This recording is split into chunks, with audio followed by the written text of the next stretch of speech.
সোহাগ, দেখো তো বাবুকে এই ওষুধটা খাওয়ানো যাবে কিনা। 28 সাল পর্যন্ত ডেট আছে। হ্যাঁ, ডেট তো আছে দেখছি। ও ওয়েট, দাঁড়াও। এটা খুলছো কতদিন আগে? এটা তো মনে হচ্ছে ক্যাপ খোলা। কতদিন আগে হ্যাঁ, খুলছো? খুলছি 1-1.5 মাস আগে হবে। ও, এক দেড় মাস হলে খাওয়ানো যাবে না তো। এই ডেট দেওয়া আছে 28 সাল পর্যন্ত, তাহলে খাওয়ানো যাবে না কেন? আচ্ছা, এটা খুবই কনসার্নিং একটা বিষয়। আমরা সাধারণত মনে করি যে এখানে যে এক্সপায়ারি ডেটটা দেওয়া আছে এটা আসলে সব। কিন্তু যে ওষুধগুলো সাধারণত মাল্টিপল টাইম ইউজ করে, অর্থাৎ মাল্টিপল ডোজে শেষ করি, সেগুলোর ক্ষেত্রে আমাদের আরেকটা সতর্কতা অবলম্বন করতে হয়, যেটা ওষুধের গায়ে লেখা থাকে, যদিও যে এখানে যেমন লেখা আছে। এক্সপায়ারি ডেট ছাড়াও আরেকটা জিনিস আমাদের খেয়াল রাখতে হয়, এটা হচ্ছে ওপেনিং ডেট। হ্যাঁ, ওপেনিং ডেটে আমাদের গুরুত্ব দেওয়া উচিত, কারণ ওপেনিং ডেট থেকে প্রত্যেকটা ওষুধের একটা নির্দিষ্ট ডেট থাকে। ওপেনিং ডেট থেকে শুরু করে ওই ডেট পর্যন্ত এটা খাওয়া নিরাপদ।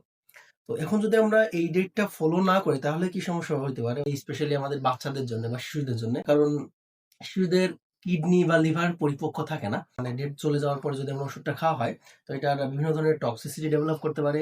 বমি হইতে পারে, ডায়রিয়া হইতে পারে, ডিহাইড্রেশন হইতে পারে, কিছু কিছু ক্ষেত্রে খিঁচুনি হয়। স্পেশালি যদি এটা অ্যান্টিবায়োটিক জাতীয় সিরাপ হয়, অথবা হরমোনাল সিরাপ হয়, অথবা তোমার অন্য যে কোনো ধরনের ইনজেকশন হয়, তাহলে এটার ঝুঁকি সব থেকে বেশি। ইভেন এটাতে খিঁচুনি পর্যন্ত হতে পারে। আর আরেকটা আমাদের সবচেয়ে কনসার্নিং বিষয় হচ্ছে গর্ভবতী মায়েদের ক্ষেত্রে।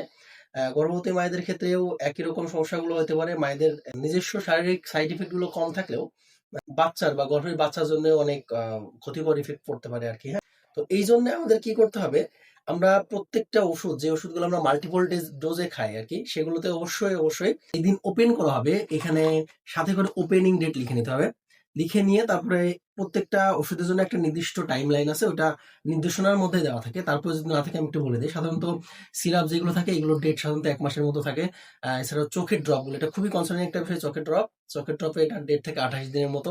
আর বাচ্চাদের হলে তো অবশ্যই অবশ্যই মানতেই হবে আর কি। হ্যাঁ, তো এটা মানার জন্য নির্দেশনা অনুযায়ী আমাদের মেনে চলতে হবে। এবং ওপেন যেদিন করা হয়েছে সেদিন খুব সুন্দর করে প্যাকেটের গায়ে অথবা আমাদের বোতলের গায়ে সুন্দর করে ওপেনিং ডেট লিখে থাকতে হবে, যাতে করে পরবর্তীতে এটার কোনো কমপ্লিকেশন তৈরি না হয়। ঠিক আছে?